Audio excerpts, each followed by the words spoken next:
সকলকে জয় যিশু। আশা করি সকলে ভালো আছো। গাইস, এই মুহূর্তে আমি আমাদের সেন্ট্রাল হোস্টেলে আছি। আপাতত আমাদের সেন্ট্রাল হোস্টেলে এখন গরমের ছুটি চলছে, সেই জন্য সবাই বাড়ি চলে গেছে। মঠে আমরা যারা এখন কলেজে আছি, মানে যাদের কলেজ চলছে এখনও, মানে যাদের পরীক্ষা চলছে, আমরা এখানে আছি বলে 4-5 জন। তো দেখতে পাচ্ছেন পুরো হোস্টেলটা ফাঁকা ফাঁকা লাগছে, সব রুমগুলো তালা মারা আছে, বন্ধ করা আছে। তো আমরা আজকে আমাদের দেখাবো আমরা কী সব করছি কী না করছি। গাইস, কি বলবো, দুঃখের ব্যাপার হচ্ছে যে এটাই, মানে আমাদেরকে নিজেদেরই রান্নাবান্না করতে হচ্ছে, কারণ আমাদের রাঁধুনি আসছে না। মানে আমাদের হোস্টেলে এই নিয়ম আছে, যদি 12 জন থেকে কম থাকে তাহলে আমাদের হোস্টেলে রান্নাবান্না হবে না, নিজে থেকে করতে হবে। নিজে থেকে করতে বলতে কি পারমিশন নিতে হবে ডি অফিস থেকে, তারপরে। তো গাইস, তো দেখাবো আজকে আমরা কি রান্না করছি, কজন আছি, কি করছি না করছি এই ব্লগে। গাইস, আমাদের ভাত রান্না হয়ে গেছে, রান্না তো আধা ঘন্টা আগে হয়ে গেছে। এখন আমাদের সবজি রান্না, সবজিতে মাংস রান্না চলছে। তো আমাদের উজ্জ্বলদা রান্না করছে, দেখা। তো আবার নেক্সট বার করবো ভাত, কারণ আমরা এখানে 6-7 জন আছি, এই ছোটো হাঁড়ি দিয়ে আমাদের হবে না। তো এখন আমাদের তরকারি রান্না চলছে। রান্না করতে মোট 1 ঘন্টা 1.5 ঘন্টা লাগবে, কারণ ছোটো গ্যাস, ছোটো কড়াই, মাংসটা বেশি আছে। তো দেখতে পাচ্ছেন আমাদের রাঁধুনিকে, আমাদের উজ্জ্বলদা, চেহারাটা দেখা যাচ্ছে না।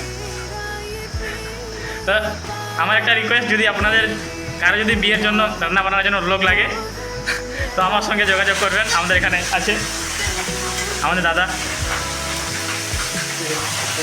তো গাইস, আজকে আমরা একটু স্পেশাল রান্না করছি, আমাদের মাংস রান্না হচ্ছে। আমাদের সিনিয়র দাদা আমাদের রান্না করছে মাংস, আজকে আমাদের খাবে বলে। দেখতে পাচ্ছেন গাইস।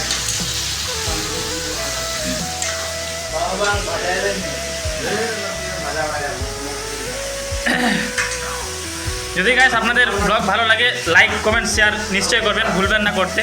তো আপনারা দেখতে পাচ্ছেন আমরা হোস্টেলে আমরা এই কোজিনে আছি আপাতত, বেশি নেই, 1-3-6 জনই আছি। 6 মধ্যে 7 জন আছি। একজন তো মানে আমাদের সঙ্গে রান্না করে শেয়ার করে খাবে না বলছে, ও হোটেল থেকে খেয়ে আসবে বলছে। তো আমরা এই কোজিন হোস্টেলে আছি। আমাদের মাংস রান্না হয়ে গেছে, এখন সেকেন্ডবার ভাত চড়িয়েছি। এখন একটা জানি না কত সময় লাগবে, আমি বলতে পারছি না, রান্নাবান্না কোনোদিন করিনি আমি। তো দেখ, মনে হচ্ছে না যে আধা ঘন্টার মতো হয়ে যাবে, কারণ গ্যাসটা আমাদের ছোটো, লাগবে, টাইম লাগবে, 1-2 ঘন্টা তো লাগবেই।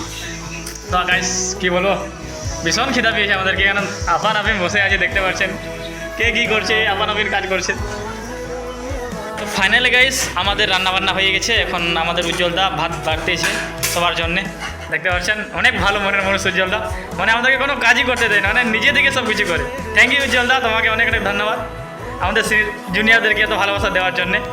তো গাইস, দেখুন উজ্জ্বলদা আমাদের ভাত বেরিয়ে দিচ্ছে। এখন এরকম মানুষ কী বলবো, আজকাল এরকম দাদা আজকাল খুবই কম পাওয়া যায়। অন্যান্য হোস্টেলে দেখবেন, হ্যাঁ, অন্যান্য হোস্টেলে দেখবেন সিনিয়ররা জুনিয়রদেরকে র্যাগিং করে, কিন্তু এখানে আমাদের হোস্টেলটা একটু অন্যরকম।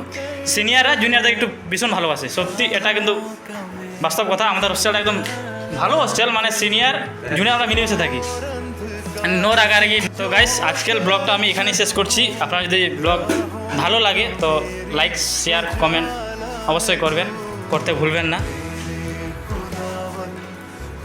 তাহলে গাইস, টাটা, বাই বাই আজকের জন্য। কালকে আবার আসবো নতুন ব্লগ নিয়ে। সবাই ভালো থাকুন, সুস্থ থাকুন, এটাই আমার ঈশ্বরের কাছে প্রার্থনা।